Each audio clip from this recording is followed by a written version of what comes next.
Hello friends, ఈరోజు మనం చిన్నపిల్లలు కూడా చాలా ఇష్టంగా తినగలిగే చపాతీని చేసేద్దాం. ముందుగా డౌ ప్రిపేర్ చేసుకుంటాం కదా, దాంట్లో నుంచి ఒక చిన్న బాల్ తీసుకొని చపాతీలా చేసుకోవాలన్నమాట. అలా చేసుకున్న చపాతీ మీద కొంచెం ఆయిల్ వేసుకోవాలి. మొత్తం స్ప్రెడ్ అయ్యేలాగా ఆయిల్ స్ప్రెడ్ చేయాలి. చపాతీ మొత్తం ఒక సైడే వేసుకోవాలి. ఆయిల్ వేసుకున్న తర్వాత వీడియోలో చూపిస్తున్న విధంగా ఆ చపాతీని ఫోల్డ్ చేసుకోవాలి. ట్రయాంగిల్ షేప్లో ఫోల్డ్ చేసుకున్న తర్వాత పొడిపిండి వేసుకోవాలి. పొడిపిండి వేసుకొని మనం మళ్ళీ చపాతీలా చేసుకోవాలి. అలా చేసుకున్న చపాతీని ఒక సైడ్ పెట్టుకొని ఇప్పుడు స్టవ్ ఆన్ చేసుకోండి.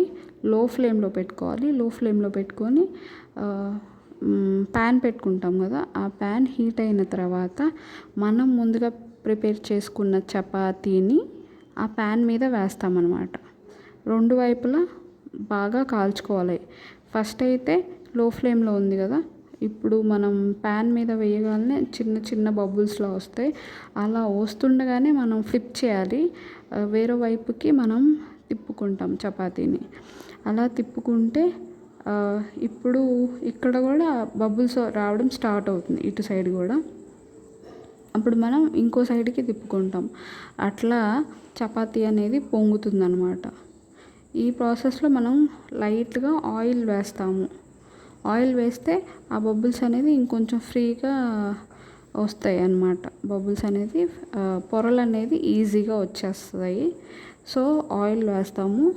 అన్ని సైడ్స్ ఆయిల్ వేస్తే చపాతీ అనేది 3 లేయర్డ్గా వచ్చేస్తుంది, పొంగుతుందన్నమాట. ఇలా పొంగిన చపాతీని మనం హాట్ బాక్స్లో వేసుకుంటాము. హాట్ బాక్స్లో వేసుకోవడం వల్ల చపాతీ సాఫ్ట్గా అయిపోతుంది. అలా సాఫ్ట్గా ఉంటే ఎవరైనా తినేస్తారు.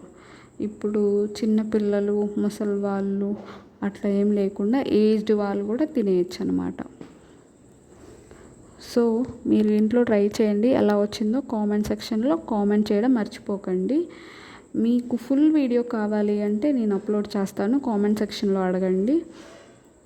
డౌ ఎలా ప్రిపేర్ చేసుకోవాలి, వీట్ ఫ్లోర్, వాటర్, సాల్ట్ ఇవన్నీ బాగా మిక్స్ చేసుకొని డౌ ప్రిపేర్ చేసుకుంటాం. ఇందులో ఏమన్నా డౌట్స్ ఉంటే కామెంట్ సెక్షన్